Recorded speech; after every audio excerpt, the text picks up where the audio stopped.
Good evening. Raj Rajesh Institute के YouTube channel पर आप लोगों का स्वागत है। आपके सी सेट का जो रीजनिंग का सेट जा रहा था मेंटल एबिलिटी का, उसी के कंटिन्यूटी में आज सेट नंबर 5 देंगे, जो आने वाली परीक्षा में आपको यूपीएससी के सी सेट में, इसके अलावा आपके स्टेट कमीशन की परीक्षा में या अन्य कोई भी और परीक्षा जिसमें रीजनिंग से या मैथ से प्रश्न आता है, उन सभी में काम देगा। इसमें पहला क्वेश्चन जो आपका है वह प्रोबेबिलिटी पर आपका बेस्ड है। जब 3 पासा एक साथ फेंकते हैं तो प्रत्येक पासा के ऊपरी सतह पर भिन्न विषम संख्या मिलने की क्या प्रायिकता है। देखिए, जब एक आप पासा की बात करते हैं, डाइस जो होता है उसमें 6 सतह होता है, ऊपर नीचे सामने पीछे दायां बायां, तो इसमें कुल 6 सतह है। तो अगर आप कोई भी एक पासा फेंकिएगा तो उस पर 6 सतह, दूसरे पर 6, तीसरे पर 6, ऊपर में हर एक के 6 में से कोई एक सतह आएगा, ऐसे कोई एक सतह आएगा, तो ये 6 क्यूब। हम अभी डिटेल में भी आपको बताते चल रहे हैं कि जब कभी कोई पासा का क्वेश्चन आपसे पूछा जाता है, तो जैसा हम लोग एक चीज जानते हैं कि प्रोबेबिलिटी का बेसिक डेफिनेशन है डिजायर्ड बाय टोटल। कुल जितना कंडीशन बनता है नीचे और जो इच्छा रखते हैं ऊपर। जब पासा की बात करेंगे तो टोटल हमेशा 6 टू द पावर n से बनता है, जहां पर n is equal to number of dice आप जो थ्रो करते हैं। जितना पासा फेंकते हैं वो आपका n का वैल्यू। जैसे अभी के केस में 3 पासा जब फेंक रहे थे आप, तो इस केस में टोटल का वैल्यू 6 क्यूब होगा। 6 क्यूब यानी 216 होगा। डिजायर्ड की बात कीजिए, कहते हैं कि हर एक के ऊपरी सतह पर आपको भिन्न विषम संख्या मिलनी चाहिए। तो इसके ऊपर लिखा होता है 1 2 3 4 5 6, इसमें विषम है 1 3 और 5। तो ये मान लीजिए इसके ऊपर 1 3 5 में कोई भी एक मिलेगा, 3C1, 3 में से कोई एक। यहां पर अब 1 3 5 तीनों नहीं रहेगा। मान लो जो यहां आ गया वो आगे काम नहीं करेगा, अब दो ही चीज काम करेगा, 2C1। मान लो 5 आ गया तो 1 और 3 बचा। इस बार 1 आ गया, यहाँ पर 1 इस जगह चला गया, तो यहाँ के लिए सिर्फ 3 बचा, तो यहाँ पर आपका एक ही बचेगा, 1C1। 3 अंक में से कोई एक यहाँ, 3C1, एक यूज हो गया, बच गया 2, 2 में से कोई एक यहाँ, एक यूज हो गया, बच गया 1, 1 में से कोई यहाँ। ये डिजायर्ड कहलाता है। तो अभी के केस में probability is equal to 3C1 to 2C1 to 1C1 by 6 cube. तो 3 दूना 6, 6 बटा 216, ये हो गया 1 बटा 10। ये आपका ऑप्शन नंबर डी। जब आप ये चीज जान चुके रहेंगे तो सिर्फ आप इतना काम कीजिएगा और आपका आंसर तैयार। वो तो आपको समझना था, इसलिए मैंने ये सब चीज आपको बतलाया। वर्तमान में पिता, माता एवं पुत्र की औसत आयु 30 वर्ष है, यानी फादर, मदर और सन। इनका औसत साल अगर 30 है तो 30 या 90 इनका कुल हो जाएगा। टोटल आपका हो जाएगा 90 साल वर्तमान में तीनों का। पुत्र के जन्म के समय पिता एवं माता की आयु का योग 60 साल था, यानी फादर और मदर मिलकर 60 था जब इनका जन्म हुआ। जिस समय जन्म हुआ उस समय 60 साल के थे, और अभी तीनों मिल करके 90 साल का हो गया। यानी 90 में 60 अगर घटा देंगे तो 30 साल जो रहा उसमें फादर भी आया, मदर भी आया, सन भी है, और तीनों बराबर समय में रह रहा है। तो क्या करते हैं, तीनों 10-10 साल बढ़ गया, तीनों आपका 10-10 साल बढ़ गया। अर्थात इस समय जन्म हुआ था पुत्र का, उस समय इन दोनों का जोड़ 60 था, अब 10-10 बढ़ जाएगा तो 80 हुआ। यानी पुत्र अभी वर्तमान में 10 वर्ष का। पुत्र अगर वर्तमान में 10 वर्ष का है तो वर्तमान से 5 वर्ष पश्चात पुत्र की आयु कितनी होगी, तो आंसर 15 साल। वर्तमान में 10 साल का है तो 5 साल बाद 15 साल। हाँ, लेकिन माता पिता भी कितने कि अलग अलग आयु कितनी होगी वो नहीं बतला सकते। का जोड़ कितना होगा वो बतला देंगे कि इनका जोड़ अभी 80 वर्ष का होगा। 60 साल जिस समय जन्म हुआ था पुत्र का उस समय, और 90 और 60 में 30 का अंतर, 30 वर्ष में तीनों बराबर बढ़ रहा है, तीनों बराबर बढ़ेगा तो 10 साल ये, 10 साल ये, 10 साल ये, 10-10 साल तीनों की आयु बढ़ती है। इसके बाद आपका दिया हुआ है कि सी की माँ ए है, के का पिता जेड है, के अन्य 3 भाई बहन हैं, एम, सी तथा एन आपका दिया हुआ है, और ए को 2 पुत्र एवं 2 पुत्री है। देखिए ए है, इसको 2 पुत्र है, पुत्र के लिए मेल लिखते हैं और पुत्री के लिए फीमेल लिखते हैं। ए को 2 पुत्र और 2 पुत्री है।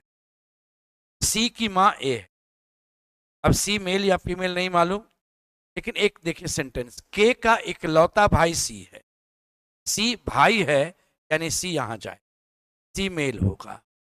सी की माँ ए है, ए माँ हो गई, और के का पिता जेड है, तो के का पिता जेड है। देखिए के का इकलौता भाई सी, के का अगर इकलौता भाई सी है, के अगर मैं यहां लिखूंगा तो के का 2 भाई होगा, एक सी और एक ये, इकलौता भाई नहीं हो, इस कारण से आप यहां पर के नहीं लिख सकते। के यहां लिखेंगे तो ये इसका इकलौता भाई सी हो जाए। इस केस में 2 बहन है और के का इकलौता भाई सी हो। के अन्य 3 भाई बहन में एमसीएन है, तो सी यहां गया, ये एम और एन होगा। प्रश्न है एम और एन आपस में कैसे संबंधित, तो दोनों फीमेल है यानी दोनों बहनें हैं, ये दोनों एम और एन दोनों बहन है, आंसर सिस्टर जाएगा। आपस में कैसे रिलेटेड, एम एन की बहन, एन एम की बहन, ऐसे आप को कंसिडर करेंगे। नल ए एक खाली टंकी को 12 मिनट भरता है, ये 12 मिनट में भरता है।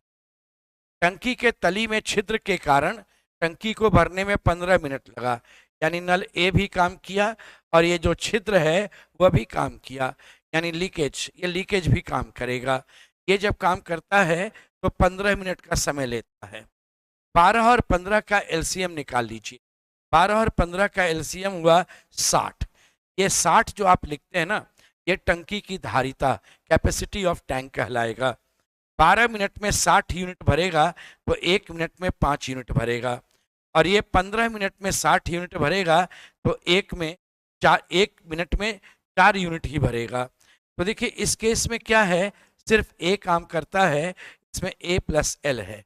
ए अगर 5 भरता है तो इसका वैल्यू जो होगा वो -1 होगा, तभी तो ये 4 होगा।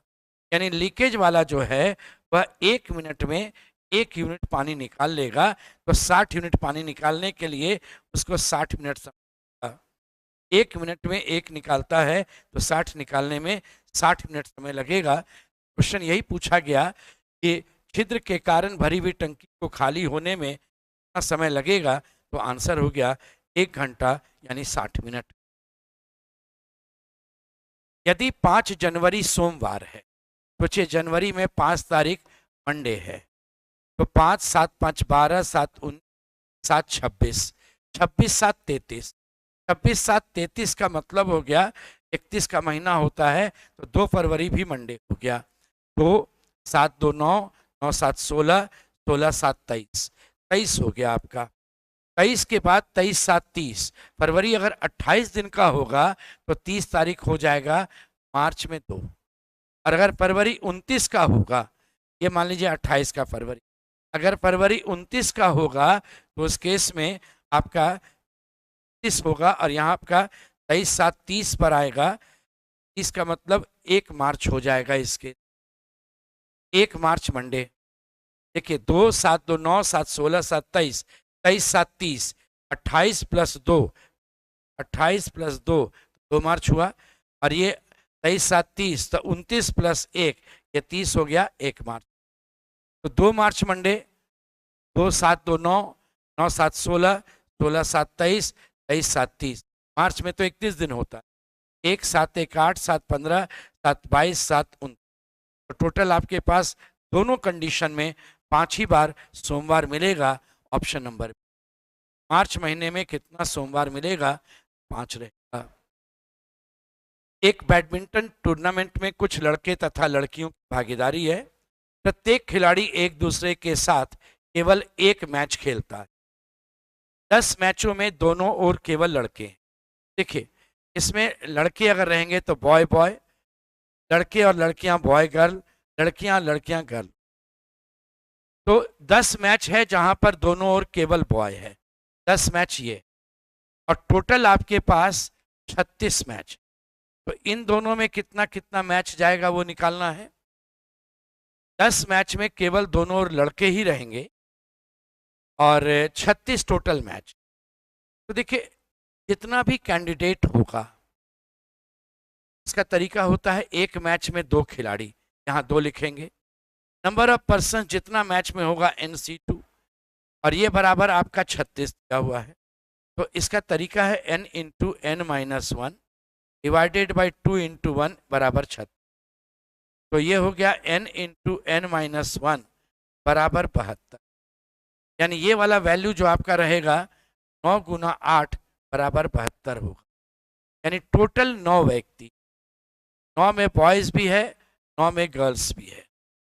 जब बॉय और बॉय की बात है तो सारे बॉयज आपस में मैच खेलेंगे, तो वो आपका मान लीजिए बॉयज की संख्या BC2, तो B into B minus 1 divided by 2 to 10। ये दिया हुआ है क्वेश्चन में कि लड़के आपस में 10 मैच खेलते हैं, है ना। दिया हुआ है कि 10 मैचों में दोनों ओर लड़के ही लड़के। तो ये हो जाएगा B गुना B माइनस 1 बराबर 10 गुना 20। तो ये वैल्यू 5, ये वैल्यू 4, तो B का वैल्यू 5 आ गया। यानी 5 लड़के थे, ये आपका निकल। 9 में 5 लड़के तो 4 लड़की। तो क्वेश्चन है कितने मैच में दोनों तरफ केवल लड़कियां, कितने मैच में दोनों तरफ लड़कियां होंगी। 4C2, 4 तिया 12 बटा 2, तो 6 मैच में दोनों तरफ लड़कियां, तो 6 मैच ये रहेगा, तो 20 मैच बच जाएगा। 10 20 10 30 और 6 36। तो 20 मैच में बॉयज और गर्ल्स दोनों होंगे। ये 5 गुना 4, पांचों बॉय चारों गर्ल के साथ, एक बॉय 4 मैच, दूसरा बॉय 4 मैच, तीसरा बॉय 4 मैच, चौथा बॉय 4 मैच, 5 बॉय, 5 गुना 4 20 मैच रहता। तो यहाँ पर क्वेश्चन वो नहीं था दोनों लड़कियां कितना मैच खेलेंगी, तो आंसर 6 था इसमें। अंग्रेजी वर्णमाला में ऐसे कितने अक्षर हैं